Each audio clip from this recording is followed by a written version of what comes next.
Здравейте на всички! Днешното клипче ще е един влог, който направих, когато със семейството ми ходихме на почивка в един хотел в Пирин планина. Надявам се да ви хареса. Понеже не искам клипа да става много дълъг, няма да говоря много, но искам да ви кажа няколко неща. Първото е, че мисля да започна нова рубрика в моя канал, която да се казва "Питай или предизвикай". В нея ще отговарям на вашите въпроси, които сте писали долу в коментарите, и ще изпълнявам предизвикателствата, ако някой ме е предизвикал да направя нещо. Когато се бъдат достатъчно много въпроси или предизвикателства, ще започна с първото клипче. Второто нещо е, че както може би някои от вас забелязват, вече обработвам с нова програма, която се надявам да е доста по-хубава от Bandicam. Но ще се правя клипчета из Bandicam, но програмата, с която сега обработвам, се казва Camtasia Studio 8. Не знам дали го произнасям правилно, но лошото е, че мога да използвам само един месец, иначе после трябва да плащам. Така че през този един месец ще се опитам да правя възможно най-много клипове, защото все пак е хубаво да ги обработвам с тази програма, защото мен ми харесва. Но като всички деца, аз ходя на училище, затова не знам доколко ще мога да правя толкова много клипове, но се надявам поне да имам някакво време да правя повече от преди. И надявам се това клипче наистина да ви хареса. Ако е така, дайте thumbs up, изгледайте го и се абонирайте за канала ми. Приятно гледане!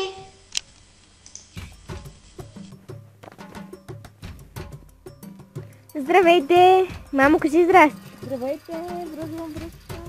Да, мамо връзва връзка, а това е тати. Това съм аз и мамо. Мамо, усмихни се на камерата. Здравейте! Днес ще снимам един мой ден на почивка в планината, така да го кажа. И в момента сме в Ковачевица, едно село. Вижте мацата, ето там. Чакай, стивам при мацата.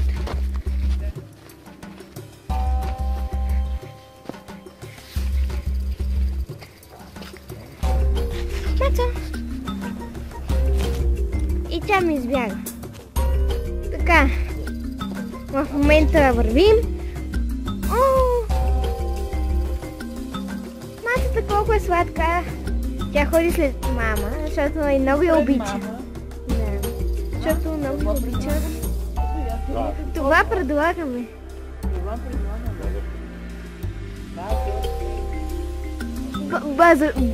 Базотека. Ох, леле, базотела бишло. Мамо, виж! Мацата как се усмихва. Да. Така, от време на време слънцето малко свети, не се вижда. Обаче, такъв е живота. Вече във къща. Какво? Да вече във къща. Оттам на нам дали може? На нам. Ами, дали може да се мине оттам на нам? Това само тати го знае. И мама. Ох, измръзнаха ми ръцете. Шофьора ще трябва майсторство да покаже при паркирането в тези гаражи. В тези гаражи? Ами, това е къща с гараж отдолу. Малко странно.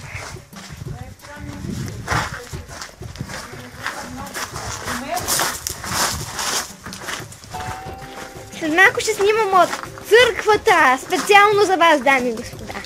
Ексклюзивно интервю с църквата.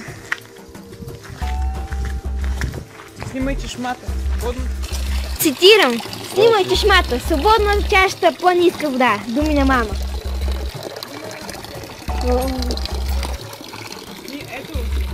Да, се измия първо. Мама е писателка, вижте. Не съм писателка, купила съм си я.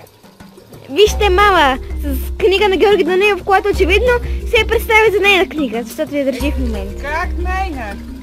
Ще ударя камерата. И камерата сама се удари. Не е ли хубаво това цвете? Толкова с разни тук пъпки. И продължаваме да вървим, защото тати се беше намокрил със суда.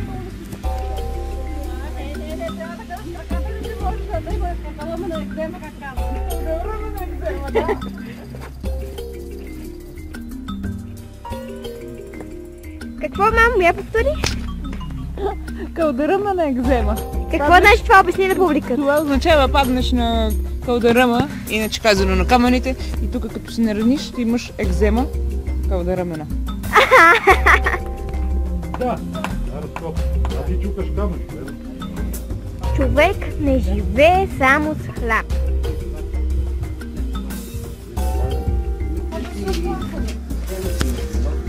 Говорим с някакъв човек.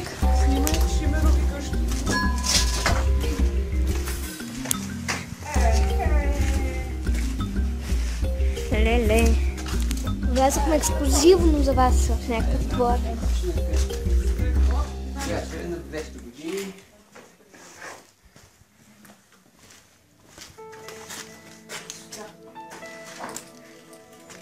Къде си ли? Но. Къде? От София. Да, ние си идваме тук всяка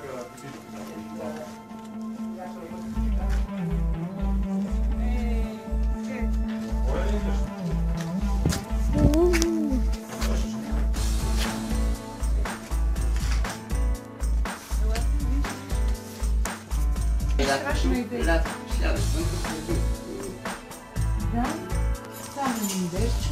Недерчето, баня, туалетна.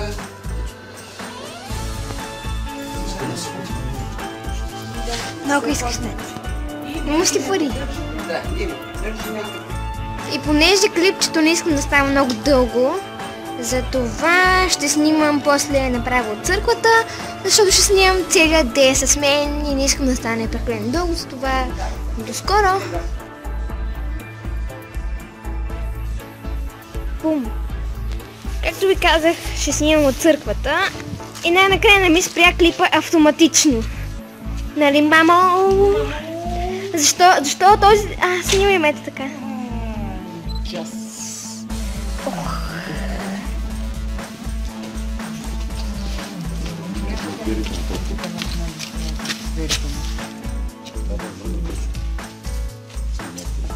Добре.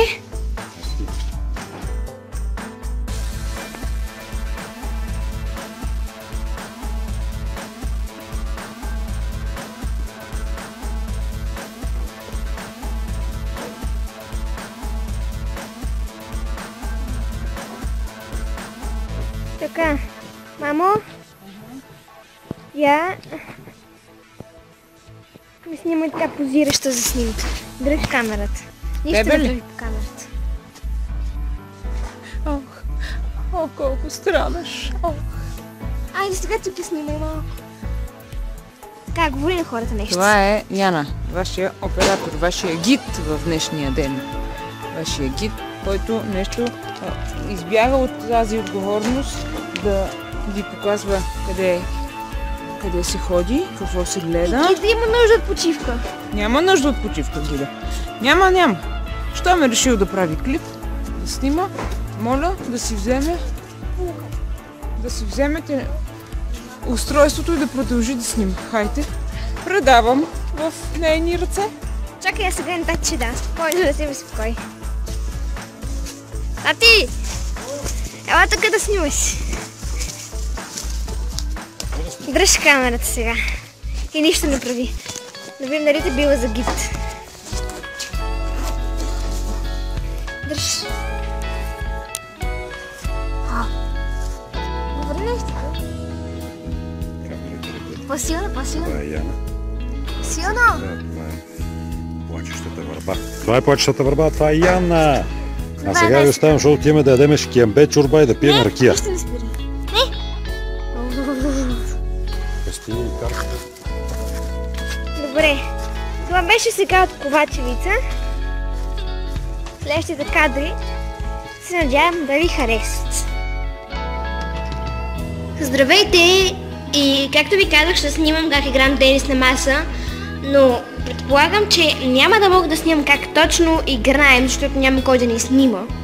Но играем аз и тати, така че не знам доколко се вижда, но някъде тук или някъде тук ще сложа снимка на тати, който играе тенис на маса и на мен, която играе тенис на маса, но не знам дали, по-скоро знам на тати ще сложа снимка. Може би всъщност най-накрая. Това беше клипа влога за днес. Надявам се да ви е харесал. След като свърши, ще сложа няколко от най-хубавите снимки на нашата почивка. И утре ще направя, може би, не знам, още едно клипче с втория ден. Не за първия ден, но не знам дали ще направя клипче за втория ден, защото не знам дали ще имам време. Но се надявам това да ви е харесало, показах ви доста неща.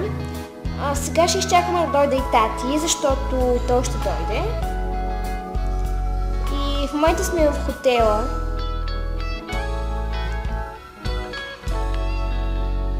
Както виждате.